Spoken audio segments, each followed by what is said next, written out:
longer on Electric Avenue for this senator. Democratic Arizona Senator Mark Kelly hasn't been shy about his support for the left's green agenda. He's on the record saying that the U.S. needs to be doing more to protect the environment. Watch. Hey, when I went into space 4 times, I mean, I could see, how thin the atmosphere is over this planet. It's as thin as a contact lens on an eyeball, and we've got to do a better job taking care of it. Now, after hearing that, it's hard to imagine the senator would ever sell his all-electric Tesla.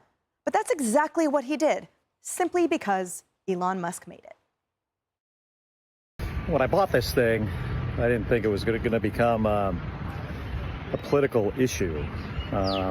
Every time I get in this car in the last 60 days or so, it reminds me of just how much damage Elon Musk and Donald Trump is doing to our country. So this is going to be my last trip in this car. There are some things I really liked about it. There are things I didn't like about it, but that doesn't matter. What matters is, doing the right thing. I think it's time to get rid of it. Elon Musk kind of turned out to be an asshole, and I don't want to be driving a car built and designed by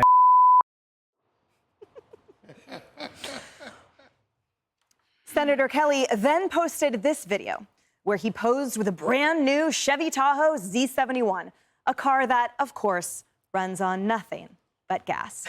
I argue, David, there's a few different kinds of gas powering that specific vehicle that senator is running. Most of them starting with his initial statement that we showed, where he talked about the thinness of the atmosphere. He forgot the scientific definition of heights of different levels of our sphere and atmosphere. So he's not even getting that right. Look, an astronaut. Yeah, well, never mind. I won't get into a lot of the shuttle astronauts I know who don't like him. Look, the fact is he has a choice. In America, you can choose to buy an electric car. You can buy a Tahoe. You can buy whatever you want. He, as an American, got to do that. Problem is, Kelly spent a lot of time telling us we have no choice.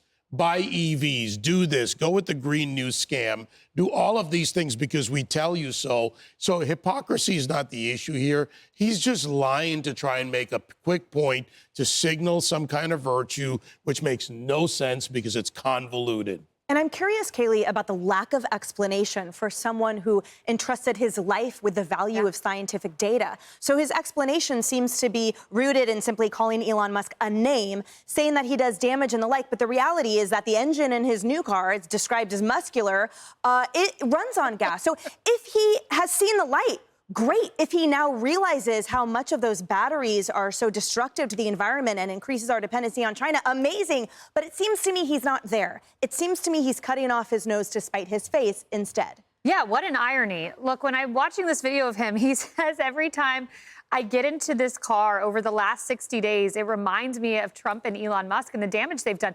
Have you ever climbed in your car for 60 days? And even during the Biden administration, 60 times thought about Joe Biden? That's a little strange. Okay, then he decides, get rid of the Tesla, in with the Chevy Tahoe, a gas-powered SUV. And then he says in that clip you played about seeing the stratosphere, like when he went up as an astronaut and seeing this climate change. At the end of that clip, he says, obviously, we have to do more. Does doing more mean getting rid of the Tesla and bringing in a gas-powered vehicle? And this guy named Amuse on X, he asked a really good question. You're posting this on X, which Elon Musk owns.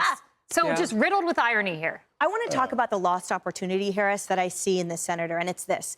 He represents an incredible unicorn ripe for this moment, which is an astronaut turned senator. And at this moment, his fellow astronauts are being rescued by the same Elon Musk that he called an expletive in his role as senator. How is that not a lost opportunity for him to call on the champion, the celebration of this moment for humanity, rather than dragging a car through the mud?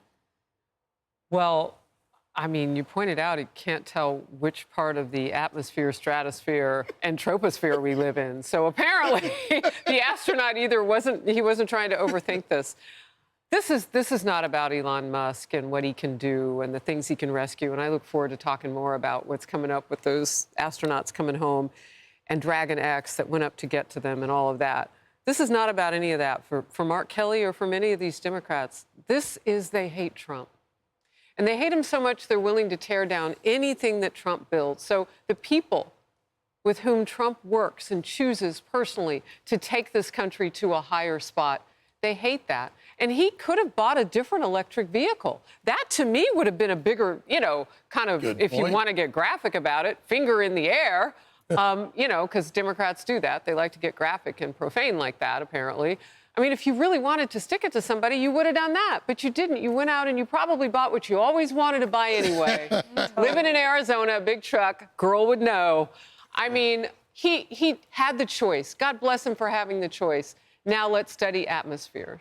I think, Harris, there is something particular about the left's and the Democrats' hatred of Elon Musk, though, because why, out of all of the Trump administration officials, do they continue to zero in on him? Everyone in the Trump administration was deliberately chosen because they represent a threat to the left's agenda in some way, shape, or form. But they only seem to hate Musk a lot. And I think it's because while there are other cabinet officials who are going after the symptoms of the problems within our federal government, Musk is going after the cause of those problems, and that is the rogue administrative state, which just so happens to be the linchpin for the left's entire infrastructure. And I think the other reason is because they know he's probably going to be successful at dismantling it.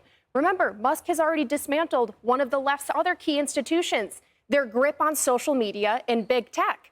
He is a threat to everything that they hold dear, and they know it. Is it also because he was a Democrat? Right, exactly. And they hate the traitors more than anything.